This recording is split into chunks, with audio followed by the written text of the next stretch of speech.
What's good, everybody? Welcome back to My Twisted Life on TV. I am Poetry, and you are here for a recap on the run. This is for the news TV show, Our Kind of People. I'm talking in fragments because I'm eating me a turkey sandwich this morning, and I still have some fragments of bread that wouldn't go down. Okay. So I'm doing Our Kind of People on the Run. This was a show that I wanted to review, I thought, initially. I was kind of back and forth about it, right? And so when I saw the trailer, I know you don't watch trailers, y'all know, but I saw the trailer on this one, and it was kind of giving me Greenleaf vibes. Mainly because it was like the elite black folks, you know what I'm saying? I think we out at Martha's Vineyard, if I'm not mistaken. And with the stellar cast that we have here, Joe Morton, Yaya DaCosta, Lance Gross, Morris Chestnut, what is Adina's last name?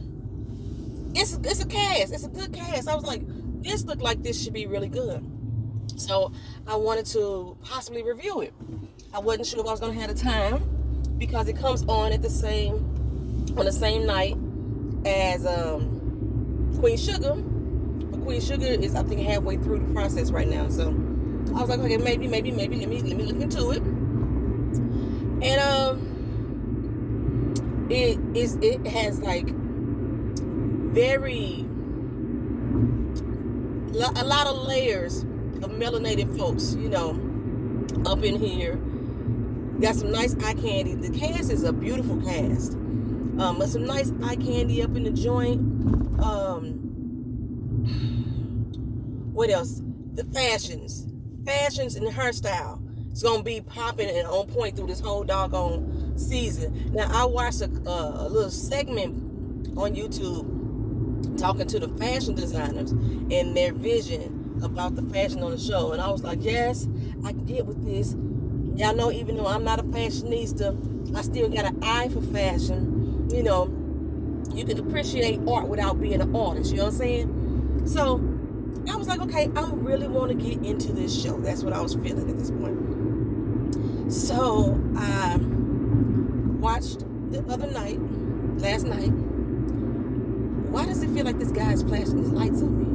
He just got them dancing headlights. I watched the other night, y'all, and there was something about the show that just was not vibrating with me. I couldn't pinpoint it at first. To me, it seemed as if the actors did not believe the roles in which they were portraying.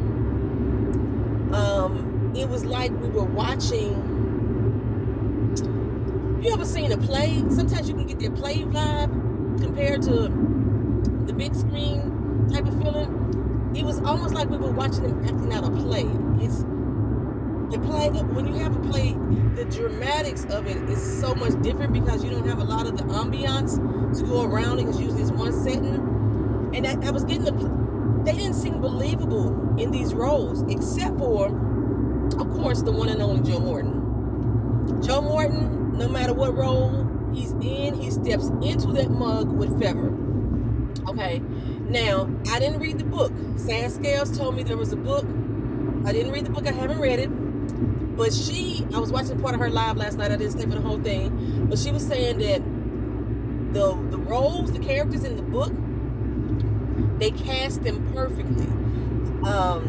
So we're going to go with that. Because I was like, this is Papa Pope from Scandal. My thought was like, Lee Daniels said, you know what? We got a character who sound like, talk like Papa Pope would do, so why not let's get the original Papa Pope in her and call in Joe Morton. You know, Joe Morton have some infamous dialogues that he displays in his characters. No matter what show he was on, Scandal, Eureka, no matter what show he was on, he had some dialogue for that ass. And when you just hear him naturally interview or talk, he's the same way. Yeah, this was his role. there's a lot of what's the word I want to say? There's a lot of emphasis on being black and being proud of being black. In almost every conversation, there was this emphasis about how beautiful it is to be black. Nothing wrong with that. Nothing wrong with appreciating your blackness and talking about it and being aware of it. However, I thought it was oversaturated at times. I just don't know that many people who in normal everyday conversation is that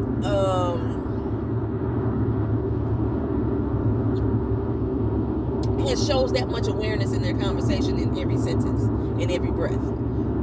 So I just thought it was maybe a bit oversaturated, but this is just the beginning episode, and we're just warming up, and they just trying to set a tone in the presence of who these people are, that they are proud, black, wealthy people, okay? That's what I'm thinking they're getting. And they were showing us some different little rituals that they were going through. They have this group called the Graceties. I don't know if that group exists for real, but it sounds like the Jack and Jill type of situation. These elite societies. I don't know what the men's ceremony was. It was almost like watching them getting inducted into the Freemasons. That's what their ritual reminded me of. But the more and more I watched, I believe the beautiful Yaya DaCosta, Morris Chestnut,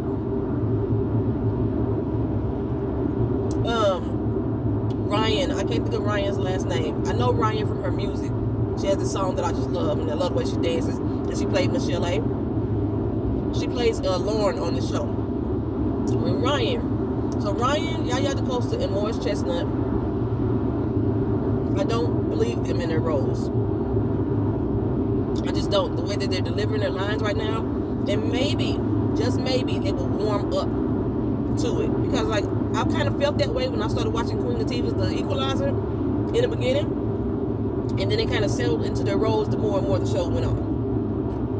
So I'm going to give them their chance. Like, this is the first one, you know, we out the gate. I know they seasoned the actors and stuff like that. But still, this is they want to get this shit right, you know, so there may be some apprehension, some nervousness. Because something wasn't believable in these roles.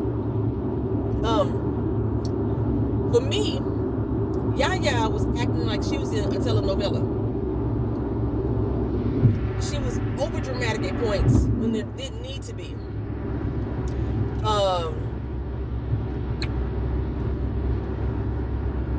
The air that she's putting on to be part of this society, even the air, when you're putting on the air, you're being fake, right? Okay. The putting on the air seemed like it was putting on the air. It seemed overly fake to me. I do not believe Yaya in this role of a parent. I wasn't feeling her as a parent. Her daughter,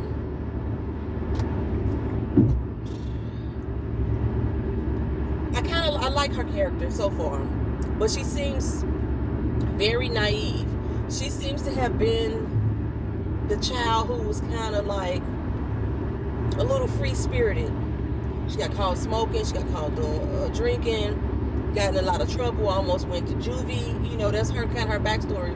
But when she gets into this society of people, she seems a bit naive around this new group of teenagers.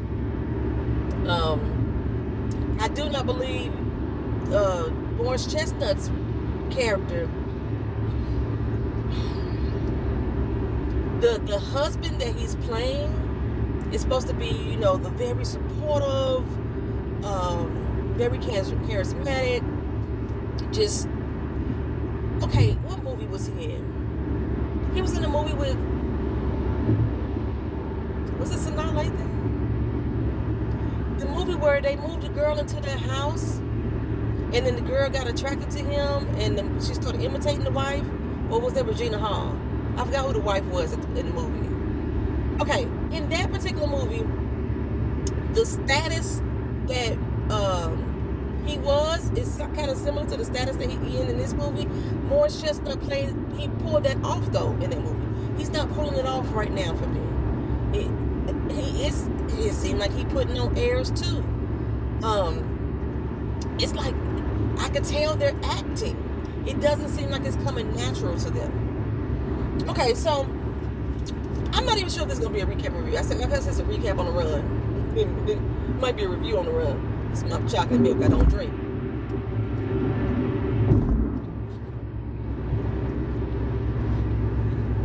So basically the story is Yaya the Coaster, her character's name is Angela.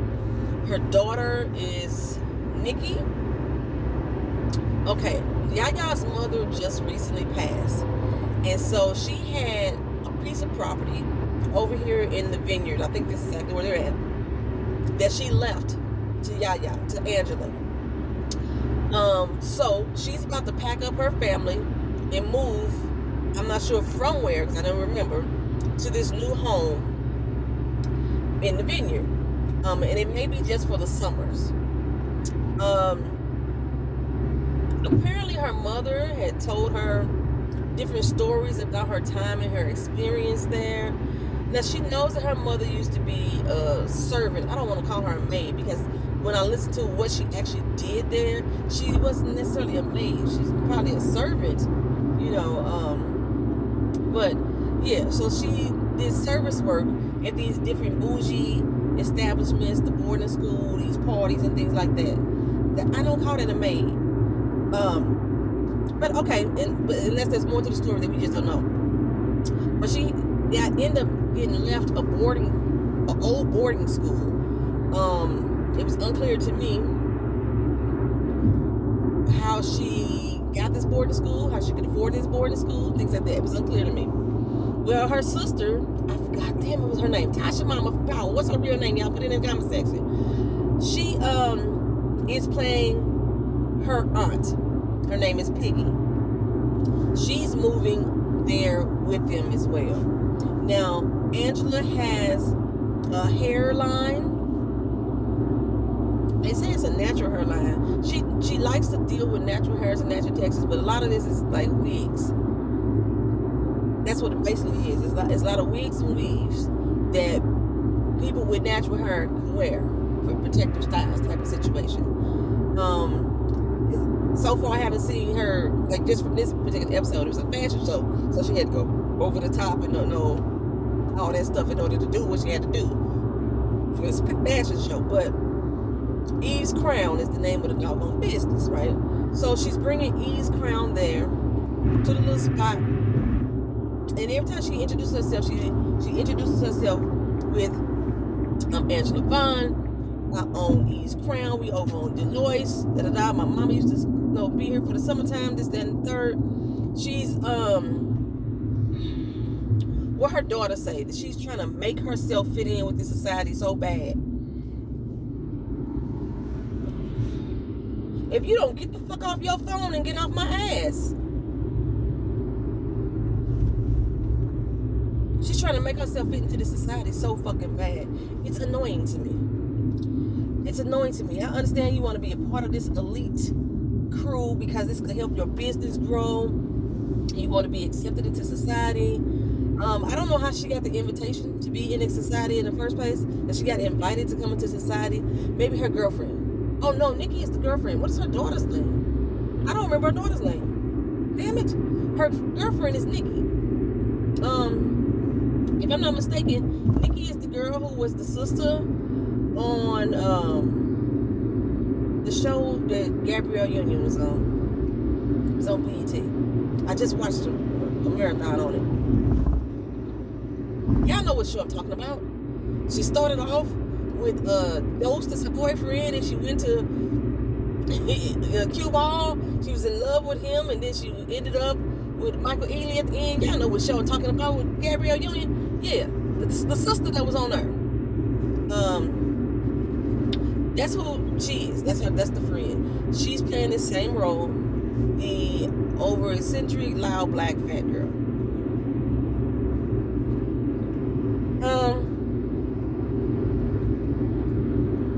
Because she seems to be the only one who really remembers who Angela is. Interesting. Well, they go to this first party. Like I said, I don't even know how she got the invitation. But she goes to this first party. And she's so excited to be around these bougie ass people. And she wants to introduce herself to the host, which was Leah and Morris Chestnut. I don't know his name. See, I put down what Morris Chestnut's name was on the show. They seemed very receptive at first, but then Angela started trying to like sell herself to them, to try to zhuzh up who she was as a person. When they asked her what her mama used to do, she was like, my mama used to, she was a businesswoman that used to vacation here in the 80s, and then she started talking about her mama makes her proud of, her natural hair and this, that, and the third. It just got long, like she was trying to sell herself to them. So Leah was tired of it. She was like, you know what, the donation box is at the door. One, I didn't know it was a fundraiser, but okay. So at this point, Angela became really annoyed with Leah. Okay, very annoyed with her. Well, Lance Gross is there. He just somebody that lives in the area. He doesn't come there the summer or the vacation there. He actually went to the boarding school that I believe she used to live in. Or the boarding school that she's living in now.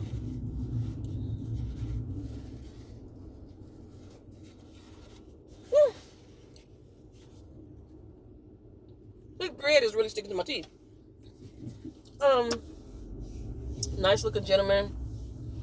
They both already have this attraction to each other.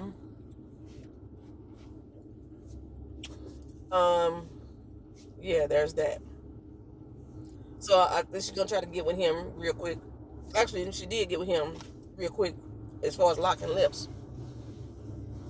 So while we're there, Yaya's daughter, Angela's daughter, y'all please put her name in the comment section because I thought she was Nikki, but she ain't Nikki. Nikki the friend.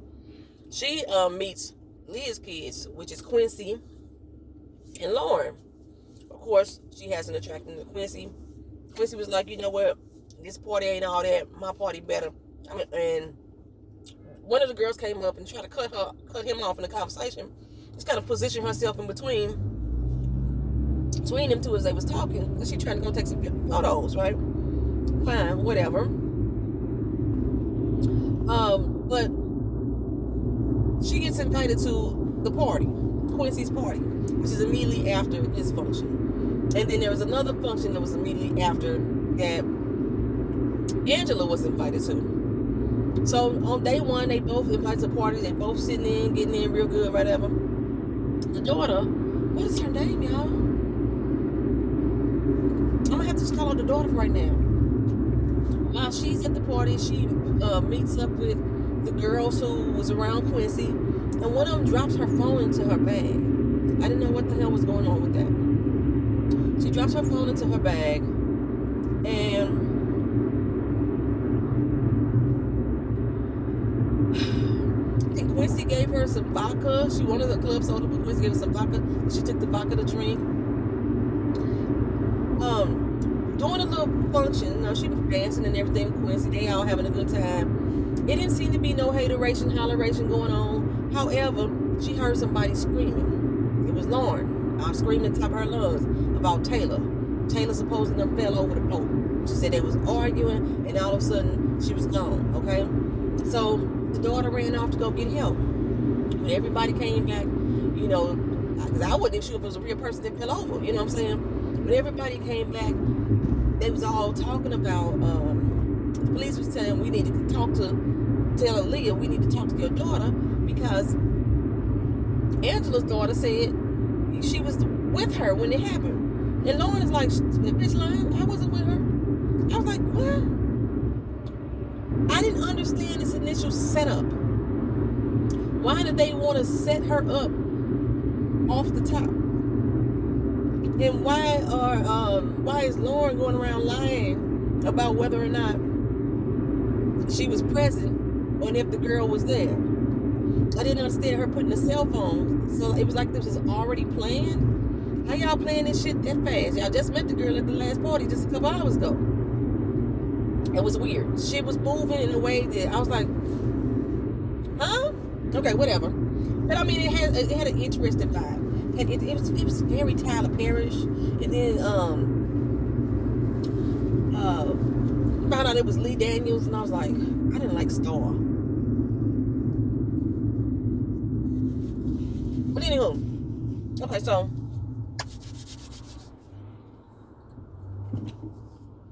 they were about to get arrested. Not really arrested, but talked to. Lauren was like, you can't believe nothing she's saying. She drunk as hell. That's not what you mean, I'm drunk. My daughter don't drink, you know what I'm saying? That's what Angela came out saying. But Nikki had been drinking. She had been drinking the vodka. So she was like, yeah, smell her breath. Once I know you can't smell vodka, right? I thought vodka was one of them drinks that didn't really have a scent to it. That's why people drink it, to try to alcoholics to cover themselves up. Or was that gin? I don't remember. Okay, anywho. Damn, how am I late for work? I left the house on time. Anywho.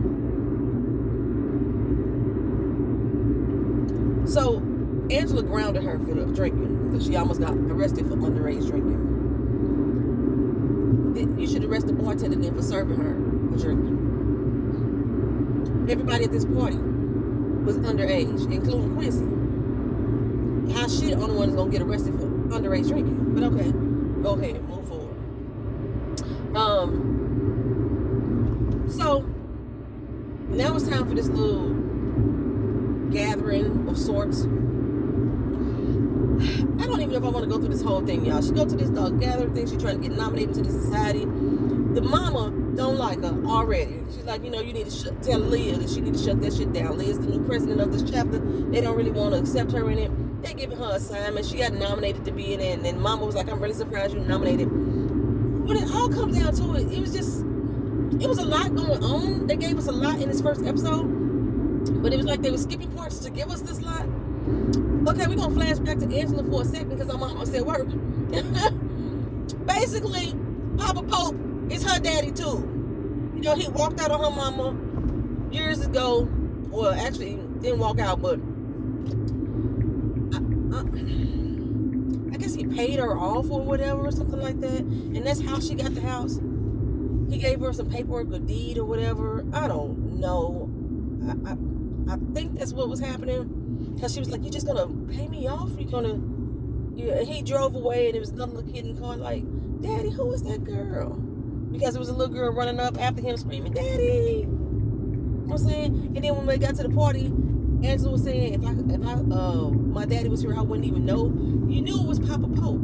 It was like automatically you knew he was Papa Pope because he's the only person on this whole doggone show that's old enough to be her daddy. And Leah and her daddy got some type of competition against each other. As far as like who's going to run the business. This is very familiar to me from another show as well that we watched. Another show we watched is very familiar to me. So basically I'm not going to review this show. I might just do little recaps on the run. That's pretty much it. Alright, y'all, I'm finna get up here because I'm at work and y'all don't even know where I work at. Thank y'all for coming. Thank y'all for watching. This has been a mini recap on the run, a pretty summary. I'll probably watch it, but I'm damn sure I'm not going to review it. But Sand Scales and a few other people are reviewing it. Y'all go check them out. Talk to y'all again soon. Peace.